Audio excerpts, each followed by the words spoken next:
नमस्ते दोस्तों और स्वागत है आप सभी का किताब की बात में। मैं हूं एनी और आज मैं आपके सामने लेकर आ रही हूं वो स्त्री जिसकी कथा युगों से सुनी तो गई, मगर उसकी आत्मा की सच्ची आवाज को शायद ही किसी ने महसूस किया हो। आज मैं बनूंगी द्रौपदी, अग्निकुंड से जन्मी वो नारी जिसकी कथा सिर्फ महाभारत की नहीं बल्कि हर युग की, हर स्त्री की कहानी है। आज हम सिर्फ उसकी कहानी नहीं सुनेंगे, हम ये भी देखेंगे कि कैसे द्रौपदी की पीड़ा, उसकी शक्ति, उसका स्वाभिमान आज की नारी से मेल खाता है। हम द्रौपदी की कहानी को आज की दुनिया, आज के समाज और आज की स्त्री की नज़र से देखेंगे। हम जानने की कोशिश करेंगे कि क्या सच में युग बदल गया है या फिर आज भी हर घर, हर दिल में द्रौपदी कहीं ना कहीं जीवित है। तो चलिए शुरू करते हैं ये अद्भुत यात्रा, जहां द्रौपदी की आत्मा आपको अपनी सच्ची कथा खुद सुनाएगी। एक कथा जो आपको रुलाएगी भी, सोचने पर मजबूर भी करेगी और शायद आपके भीतर छुपी वो अग्नि भी जगा देगी, जो हर स्त्री के स्वाभिमान की असली पहचान है। मैं द्रौपदी, मैं जन्मी थी अग्नि से, ना माँ की कोख से, ना किसी स्त्री के आंचल से।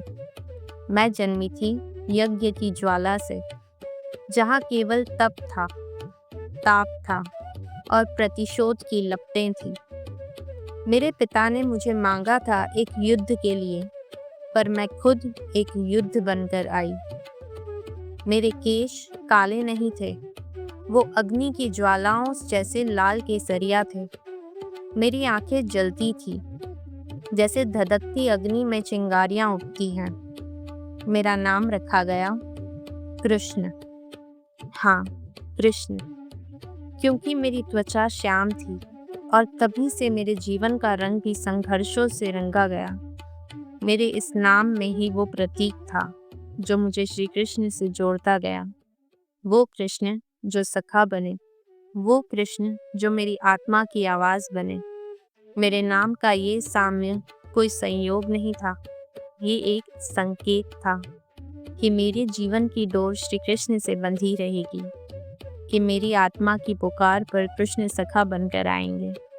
और सच कहूँ तो कृष्ण होने का अर्थ ही यही है, हर अन्याय के सामने अपने भीतर की शक्ति को पहचानना, हर अहंकार में खुद को रोशनी करना। मैं उस क्षण से जानती थी, मेरा जीवन साधारण नहीं होगा, मुझे बंधनों में नहीं जिया जाएगा। मैंने देखा मेरे भाई धृष्टद्युम्न शास्त्र विद्या सीखते, मैं छिप कर देखती, सीखती, क्योंकि स्त्रियों को वो अधिकार नहीं था। पर मेरे भीतर की अग्नि बार बार पूछती, क्यों? क्यों मैं केवल श्रृंगार की वस्तु हूँ? क्यों मेरा धर्म केवल परछाई बनकर जीना है? माँ कहती, बेटी, स्त्री का धर्म घर को संजोना है। पर मेरा हृदय कहता, नहीं, स्त्री का धर्म अपना स्वर खोजना है। वो पहली बार जब कृष्ण मेरे जीवन में आए, वो एक आशीर्वाद सा लगे। उनकी आंखों में वो गहराई थी जिनमें मैं खुद को पहचानती थी। कृष्ण ने कहा, द्रौपदी, तुम अग्नि की संतान हो, तुम्हें कोई नहीं बांध सकता। तुम्हें अपनी अग्नि से खुद को परिभाषित करना होगा। तब से कृष्ण मेरे सखा, मेरे आत्म संबल बन गए। कृष्ण मेरे प्रश्नों के उत्तर थे, कृष्ण मेरी पीड़ा के मरहम थे।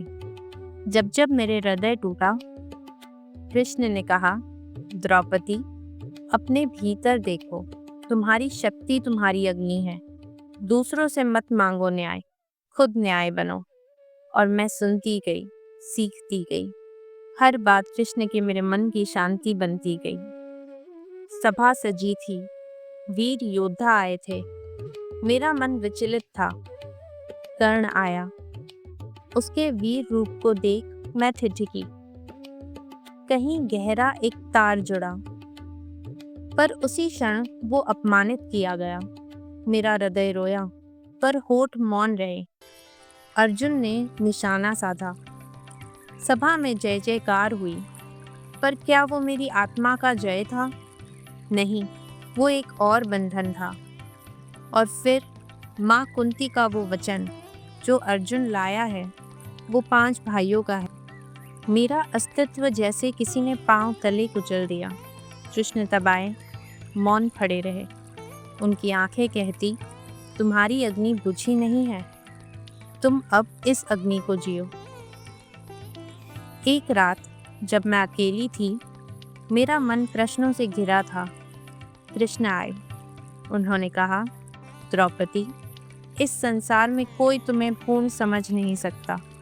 तुम्हें स्वयं को समझना होगा।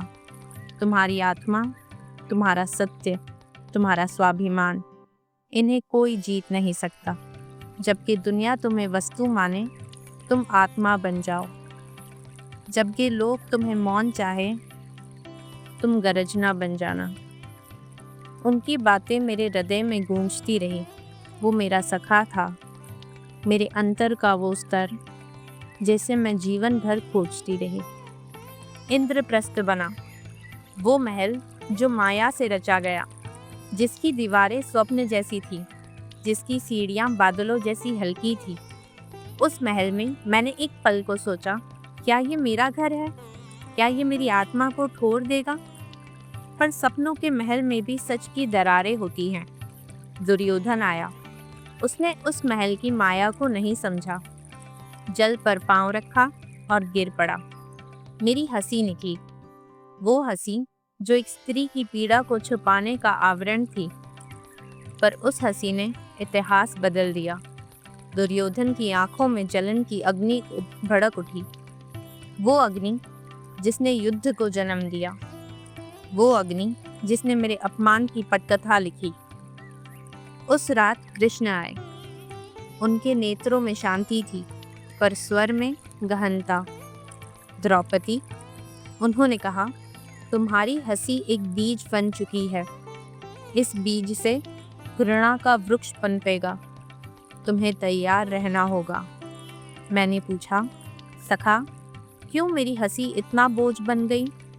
क्यों मेरी हंसी किसी के अहंकार को सहन नहीं हुई? कृष्ण बोले, क्योंकि इस समाज ने नारी की हंसी को भी अपराध माना है। तुम्हारी हंसी उनकी सत्ता पर चोट थी। उस रात मैं कृष्ण की बातों में खुद को देखती रही। कृष्ण मेरी आत्मा का वो आईना थे जिनमें मैं अपनी अग्नि को साफ देख पाती थी। सभा लगी। शकुनी की आंखों में छल था। दुर्योधन के अधरों पर बदले की मुस्कान थी। धर्मराज हारते गए, अपना राज्य, अपना वैभव, अपने भाई और अंत में मुझे। मैं पूछना चाहती थी, क्या मैं किसी की वस्तु हूँ? पर सभा मौन थी। दुशासन ने मेरे केश खींचे। उसके हाथों की दरिंदगी मेरी आत्मा को लहूलुहान कर गई।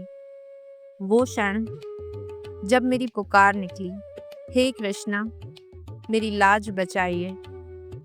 और कृष्ण आए, मेरे चीर को अंतर कर दिया। और उस सभा में जहां धर्म सो गया था, कृष्ण मेरी लाज बन खड़े हो गए। कृष्ण ने कहा, द्रौपदी, यह केवल तुम्हारा नहीं, युगों की स्त्रियों का अपमान है, और यह युगों तक याद रखा जाएगा। मेरे नेत्र भर आए। कृष्ण मेरी शरण, मेरे संबल थे।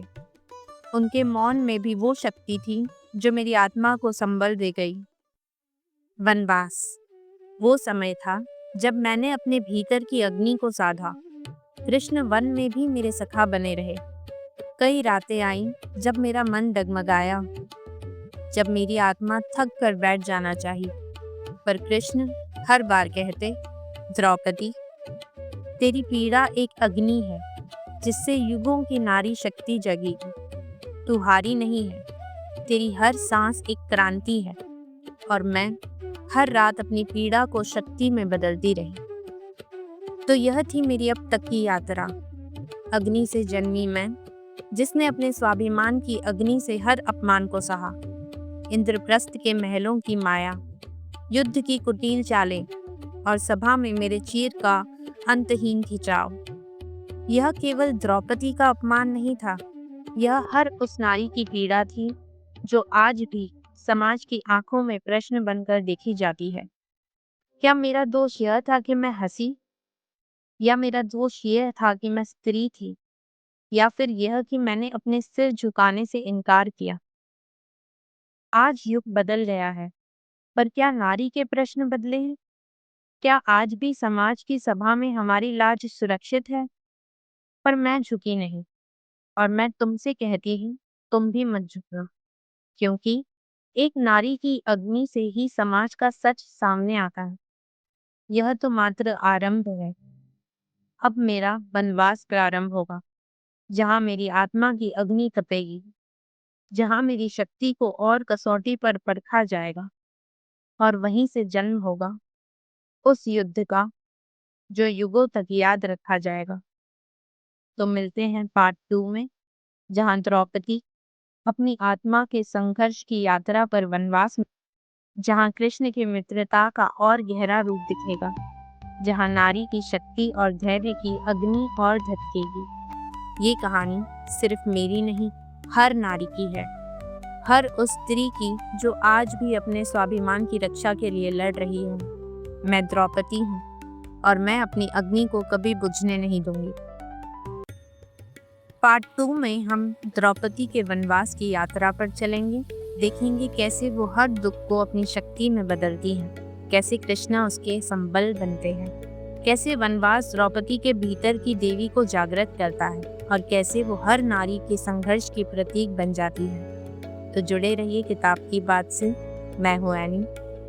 अगर मेरी ये आवाज़, द्रौपदी की ये अग्नि और ये कहानी आपके दिल तक पहुँची हो, तो इस वीडियो को लाइक करें, अपने दोस्तों, बहनों और परिवार के साथ शेयर करें, और किताब की बात को सब्सक्राइब करें, क्योंकि हम सब मिलकर बना रहे हैं हैप्पी सोल्स की ट्राइब, एक ऐसी कम्युनिटी जहां हम नारी शक्ति, प्रेम और आत्मसम्मान की कहानियां बांटेंगे। जब आप लाइक, शेयर और सब्सक्राइब करते हैं, तो ये सिर्फ एक बटन दबाना नहीं होता, ये उस आवाज़ का हिस्सा बनना होता है जो हर स्त्री का उसकी शक्ति याद दिलाती है। तो आइए द्रौपदी की इस अग्नि को, उसकी इस यात्रा को हम सब मिलकर और दूर तक पहुंचाएं।